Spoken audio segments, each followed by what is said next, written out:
ஒரு சின்ன பூச்சி மனுஷனோட பெரிய டிசைர அச்சீவ் பண்றதுக்கு அ இன்ஸ்பிரேஷனா இருந்துருக்கு. அது அந்த பூச்சி என்னன்னா டிராகன் ஃப்ளை. அட் 1903ல நம்ம வந்து ஃப்ளைட்ட கண்டுபிடிச்சோம். ரைட் பிரதர்ஸ் கண்டுபிடிச்சாங்க. ஆனா அப்பலேருந்து இப்போ வரைக்கும் பல மாடிஃபிகேஷன் வந்திருக்கு. ஹெலிகாப்டர், ட்ரோன்ஸ்ன்ட்டு. இந்த ஹெலிகாப்டர், ட்ரோன்ஸுக்கு இன்ஸ்பிரேஷனா டிராகன் ஃப்ளை தான் இருந்துச்சு. டிராகன் ஃப்ளை வந்து தன்னோட வாழ்நாள்ல மொத்தம் 18,000 கிலோமீட்டர் வரைக்கும் டிராவல் பண்ணுமாம். அதால முன்ன, பின்ன, சைடு எல்லா சைட்லயும் முடியும்.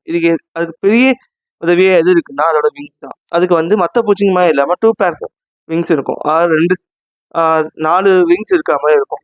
ஸோ இதனால வந்து அதால ஈஸியா பேலன்ஸ் பண்ணி அதோட ப்ரொபோர்ஷன்லா வந்து கரெக்ட்டா கொண்டு போக முடியும். ஸோ இதை இன்ஸ்பிரேஷனா பார்த்து மனுஷன் கவனிச்சு, அந்த வீடியோஸ் எல்லாம் ஸ்லோ மோஷன்ல இன்ஜினியர்ஸ் நோட் பண்ணி, அதை இன்ஸ்பயர் பண்ணி தான் ஹெலிகாப்டருக்கோ, இல்ல ட்ரோன்ஸுக்கோ வந்து அந்த ப்ரொப்பல்லர வந்து ரெடி பண்ணியிருக்காங்க. ஸோ அவ்வளோ பெரிய விஷயத்த ஒரு சின்ன பூச்சியிலேருந்து கண்டுபிடிச்சிருக்காங்கல்ல. கேட்கவே எவ்வளோ ஃபேசினேட்டிங்கா இருக்குல்ல. நீங்க என்ன நினைக்கிறீங்க?